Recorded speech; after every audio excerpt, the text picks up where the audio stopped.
3rd-4th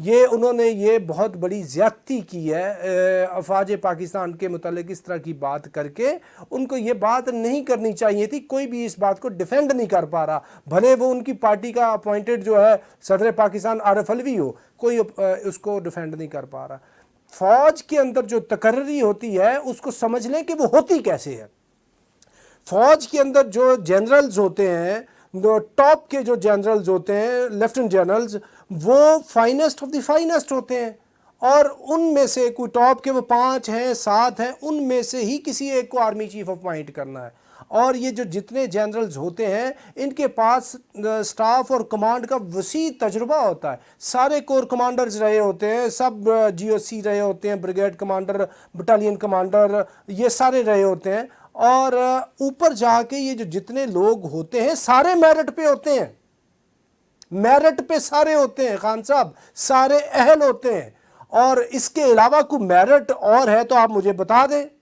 دیکھیں merit ان کا یہ ہے کہ وہ سارے لیفٹنٹ جنرل ہونے چاہیے, سب نے کورے کمانڈ کی ہونی چاہیے, سب جی او سی رہے ہوں, سب کا سٹاف کا بہت اچھا ایکسپیرینس ہو. تو سارے کے سارے جتنے آرمی چیف بنتے آئے ہیں شروع سے لے کے آج تک, سب کے ساتھ یہی معاملہ ہے. اور یہ جو جتنے اوپر کے ٹاپ کے لوگ ہیں یہ یعنی سارے کے سارے ایکول ہوتے ہیں. ون امنگ دا ایکولز جو ہے اس کو پھر ریکمینڈ کرتا ہے پرائم منسٹر آف پاکستان, اور اوکے کر کے پریزیڈنٹ کو بھیجتا ہے, تو وہ پھر آرمی چیف بن جاتا ہے. اور یہ کسی کا کوئی فیوریٹ نہیں ہوتا. یہ دیکھیں فیوریٹ لگانے کی کوشش کی, آپ تھوڑی سی تاریخ کو اپنے سامنے رکھیں نا. نواز شریف نے ہر آرمی چیف کو اپنے فیوریٹ اور اپنا بندہ کہہ کے لگانے کی کوشش کی. جنرل آصف نواز جنجوعہ کو لگایا, جنرل جہانگیر کرامت کو لگایا, جنرل پرویز مشرف کو لگایا, جنرل جو اپنا راحیل شریف ہے اس کو لگایا ہے, اور اس کے بعد جنرل قمر جاوید باجوہ کو لگایا ہے. کسی ایک جنرل کے ساتھ بھی نہیں ان کی بنی. مطلب 5 انہوں نے آرمی چیف جو ہے نا اپوائنٹ کیے ہیں, کسی ایک کے ساتھ بھی ان کی نہیں بنی. کوئی اپنا بندہ نہیں ہوتا, کوئی فیوریٹ نہیں ہوتا.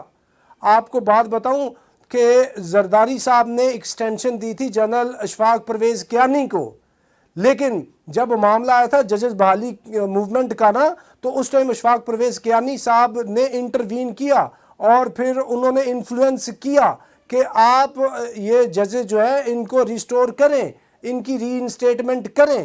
اور اس کے بعد بھی کراچی کے آپریشن پہ اور ٹیررزم کے آپریشن پہ اختلافات ہوئے. انہوں نے آگے سویلین لیڈرشپ کے یہ نہیں ہے کہ سارے ہی آرڈرز کو وہ اوبے کرتے جائیں گے. یہ فوج ہے, یہ سب سے پاکستان کا ڈسپلنڈ ادارہ ہے, سب سے مضبوط ادارہ ہے جو آئین اور قانون کے تحت چلتا ہے. تو اس کے اندر کسی کی اپنی مرضی نہیں ہوتی. تو یہ جو آپ بات کر رہے ہیں اس کا حقیقت سے کوئی تعلق واسطہ نہیں ہے. ابھی آپ مجھے بتا دیں خان صاحب, کون سا جنرل ہے میرٹ پہ, کس کو آپ لانا چاہتے ہیں؟ فار ایگزامپل جس کا آپ نام لے رہے ہیں نا, فلاں جنرل میرٹ پہ ہے, آپ ریکمینڈ کر دیں, بتا دیں. اتنی باتیں آپ بتاتے رہتے ہیں میڈیا پہ, آپ خود ہی بتا دیں کہ کون سا جنرل ہے جو میرٹ پہ ہے, اور کون سے جنرلز ہیں جو میرٹ پہ نہیں ہیں, کون سے اپنے بندے ہیں, کون سے اپنے بندے نہیں ہیں. یا یہ بھی نہیں آپ کر سکتے تو آپ پھر خود ہی میرٹ کی کوئی تشریح کر دیں کہ میرٹ ہے کیا فوج کے اندر, کیا میرٹ ہونا چاہیے. کیا یا تو آپ یہ بھی بات کریں نا پھر, یا خود سے اگر آپ بات کرنا چاہتے ہیں اوکے کہ جی میں آؤں گا تو جو سب سے سینئر موسٹ ہوگا, بھلے 1 گھنٹہ بھی وہ سینئر ہو کسی سے, ہی will be considered as chief of army staff. یا آپ کہیں کہ جی آپ نے یہ لیجسلیشن پاس کرنی ہے, آپ یہ بات بھی نہیں کرتے. تو بھائی وہ جو کرائٹیریا سیٹلڈ ہے آئین کے آرٹیکل 243 کے اندر, اسی کے تحت آرمی چیف لگتے ہیں, اسی کے تحت اس نے لگنا ہے. آپ یہ بات کر کے ادارے کی یہ جو آپ تضحیق کر رہے ہیں, اس سے نہ آپ کو فائدہ ہے, نہ ملک کو فائدہ ہے, نہ آپ کی پارٹی کو فائدہ ہے. ابھی ساری چیزیں سموتھ چل رہی ہیں, آپ کی دونوں صوبوں میں حکومت ہے, اگلا سیٹ اپ کے اندر آپ کا سب سے بڑا شیئر ہے, اور you will be the prime minister of Pakistan. تو اس سے یہ جو آپ نے کام کیا ہے, یہ اس سے بہتر یہ ہے, آپ کو چھوٹی سی ایک سبمیشن ہے, ریکویسٹ ہے کہ اس سے ایک یو ٹرن لے لیں, کیونکہ یہ جو معاملہ ہے یہ کوئی اچھا معاملہ نہیں ہے, اور یہ پارٹی کے لیے بھی اچھا معاملہ نہیں. اتنی محنت کی ہوئی ہے آپ نے, پارٹی نے محنت کیا, آپ دس is writing on the wall you are prime minister of Pakistan. 2/3 سے بھی زیادہ میجورٹی آپ نے لینی ہے. تو پھر اس طرح کے نو گو ایریاز میں کیوں جا رہے ہیں جب آپ کو میرٹ کا بھی پتہ نہیں ہے کہ کیا میرٹ ہونا چاہیے اور کون سا میرٹ کے بغیر فوجی لگا ہے؟ آپ یہ بتا دیں. پوری پاکستان کی تاریخ سے اٹھا کے بتا دیں، ایک بھی آرمی چیف اٹھا کر بتا دے جو میرٹ کے بغیر لگا ہے.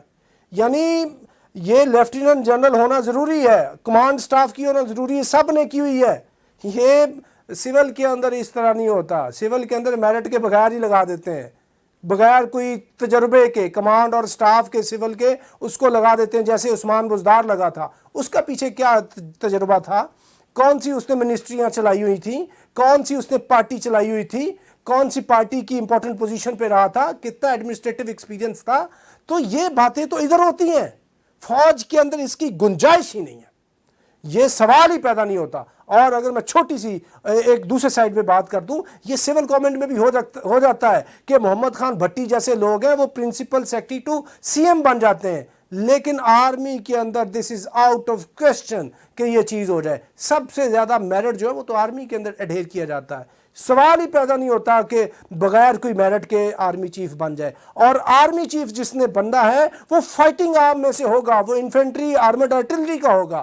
کوئی ڈاکٹر، کوئی انجینئر، کوئی سگنل والا، کوئی سپلائی والا، کوئی آرڈننس والا آرمی چیف نہیں بن سکتا. یعنی انہوں نے کرائٹیریا سیٹ کیا ہوا ہے، میرٹ بنایا ہوا ہے، ساری چیزیں لیڈ ڈاؤن ہیں، ساری کی سارے ان کی ٹریڈیشنز بنی ہوئی ہیں. تو یا تو پھر آپ ان کو سکھا دیں کہ جناب یہ آپ نئے قوانین بنا لیں جو کہ آپ نہیں کر سکتے.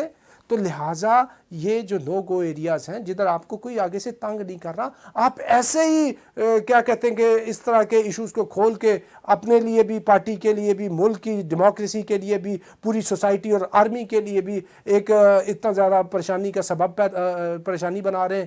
تو اس سے کیا کہتے ہیں پرہیز کیا جانا چاہیے اور اپنی جو وہ لائن اور لینتھ ہے اس کے اوپر ہی کام کر کے آپ کو آگے بڑھنا چاہیے. اور کامیابی آپ کا مقدر ہے. اور ایک واضح بات ہے، you are best among all the political leaders of Pakistan. آپ 1000 ٹائمز ان سے بہتر ہیں. تو ناظرین اب تک کے لیے اتنی، up till next time, thank you very much. Pakistan زندہ باد.